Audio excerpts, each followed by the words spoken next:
Assalamu alaikum. I am Aksa Mansoor. Today in this lecture I am going to explain electron affinity. So what is electron affinity? जब भी एक isolated gaseous atom से हम A9 बनाते हैं और इस पूरे प्रोसेस में जितनी एनर्जी रिलीज़ होती है उस एनर्जी को हम इलेक्ट्रॉन अफिनिटी का नाम देते हैं। और ये बात हम जानते हैं कि एटम से आयन तब बनता है जब उसने या तो इलेक्ट्रॉन लूज़ किया हो या इलेक्ट्रॉन गेन किया हो। जब भी एक एटम इलेक्ट्रॉन को गेन करता है तब वो एनाइन बन जाता है। इट मीन्स कि उसके आउटर मोस्ट शेल में या वैलेंस शेल में इलेक्ट्रॉन ऐड हुए होते हैं। तो जितनी भी एनर्जी उस वक्त रिलीज़ होती है जब इलेक्ट्रॉन एक आइसोलेटेड गैसियस एटम के वैलेंस शेल में ऐड होते हैं, उस एनर्जी को हम इलेक्ट्रॉन अफिनिटी का नाम देते हैं। आयोनाइजेशन एनर्जी के केस में हम उस एनर्जी को पॉजिटिव साइन से रिप्रेजेंट करते थे। इट मीन्स कि एनर्जी एब्जॉर्ब्ड हो रही है, यानी कि रिएक्शन एंडोथर्मिक था। लेकिन इलेक्ट्रॉन अफिनिटी के केस में हम एनर्जी को नेगेटिव साइन से शो करते हैं। इसकी वजह यह है कि जो रिएक्शन है वो एक्सोथर्मिक है, एनर्जी को खारिज करना पड़ता है या एनर्जी रिलीज़ होती है। दैट्स वाई हम इसकी जो एनर्जी है उसको नेगेटिव साइन से लिखते हैं। अब यहाँ पर जो मैंने वैलेंस शेल की बात की है, या तो वो कम्प्लीटली फिल्ड होगा या तो पार्शली फिल्ड होगा। पार्शली फिल्ड से मुराद है कि इनकम्प्लीट होगा, आधे होंगे उसमें इलेक्ट्रॉन्स। तो amount of energy basically absorbing electron जो वैलेंस शेल में होते हैं वो एनर्जी रिलीज़ कर रहे होते हैं, उसी एनर्जी को हम इलेक्ट्रॉन अफिनिटी का नाम देते हैं। जैसे एग्जांपल की अगर मैं बात करूं, क्लोरीन के वैलेंस शेल में यानी आउटर मोस्ट शेल में 7 इलेक्ट्रॉन्स होते हैं। तो इसे अपना ऑर्बिट कंप्लीट करने के लिए एक इलेक्ट्रॉन की ज़रूरत होती है, इसलिए ये एक इलेक्ट्रॉन को गेन करता है और इस पर नेगेटिव चार्ज आ जाता है। और इसका जो शेल है अब उसमें 8 इलेक्ट्रॉन प्रेजेंट होते हैं, यानी कि इसका outer most shell completely filled है। इस पूरे प्रोसेस में जितनी एनर्जी रिलीज़ होती है वो है -349 किलो जूल पर मोल। अब कुछ इम्पॉर्टेंट पॉइंट्स हैं। ये बात जैसे मैंने आपको बताया कि एनर्जी रिलीज़ हो रही है, यानी कि जो रिएक्शन है एक्सोथर्मिक रिएक्शन है, इसीलिए इलेक्ट्रॉन अफिनिटी को हमेशा हम नेगेटिव साइन से शो करते हैं। दूसरा पॉइंट है कि एक एटम का न्यूक्लियस एक्स्ट्रा इलेक्ट्रॉन के लिए कितनी अट्रैक्शन रखता है उसकी मेजर भी देती है। जैसे अगर हम मेटल्स की बात करें तो वो अपने वैलेंस शेल में इलेक्ट्रॉन्स को ऐड नहीं होने देती हैं, क्योंकि मेटल्स की ये प्रॉपर्टी नहीं है। यही वजह है कि उनकी इलेक्ट्रॉन अफिनिटी की जो वैल्यू है वो कम होती है।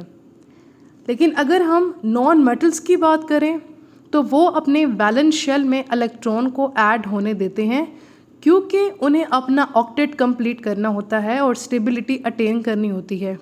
यही वजह है कि नॉन मेटल्स की इलेक्ट्रॉन अफिनिटी बहुत ज़्यादा होती है।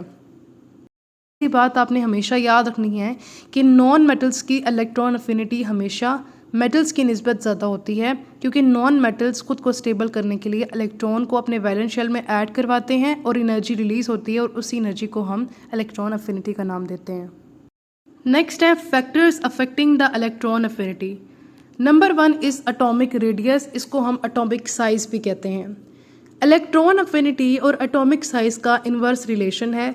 इट मीन्स कि अगर एटॉमिक साइज़ बड़ा होगा, एटॉमिक रेडियस जितना ज़्यादा होगा उतनी ही कम इलेक्ट्रॉन अफिनिटी होगी, और अगर एटॉमिक रेडियस कम होगा उतनी ही ज़्यादा इलेक्ट्रॉन अफिनिटी होगी।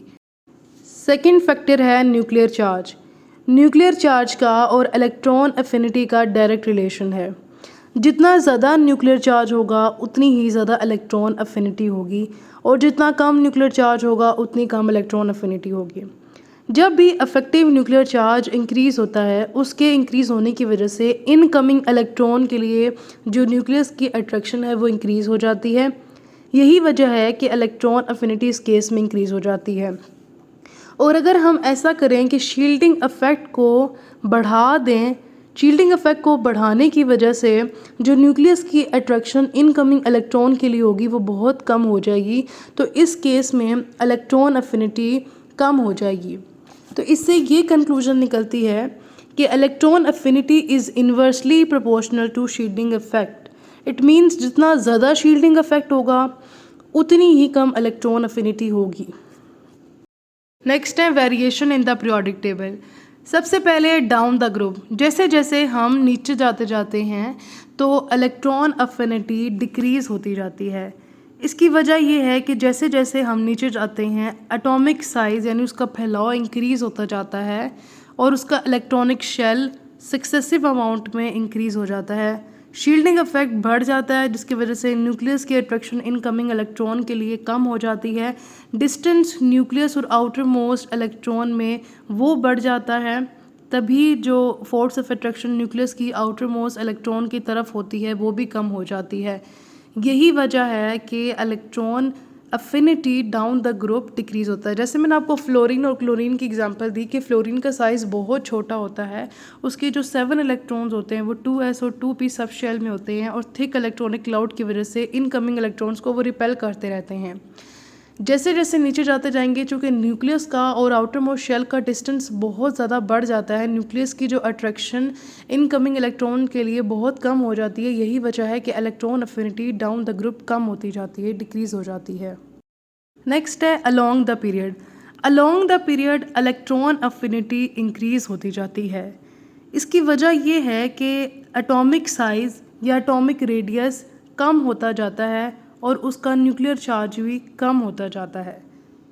जितना ज़्यादा न्यूक्लियर चार्ज होगा उतनी ही ज़्यादा इलेक्ट्रॉन अफिनिटी होगी। न्यूक्लियर चार्ज कम होने का मतलब क्या है कि इलेक्ट्रॉन अफिनिटी भी कम है। न्यूक्लियर चार्ज ज़्यादा होने का मतलब है कि इलेक्ट्रॉन अफिनिटी ज़्यादा है।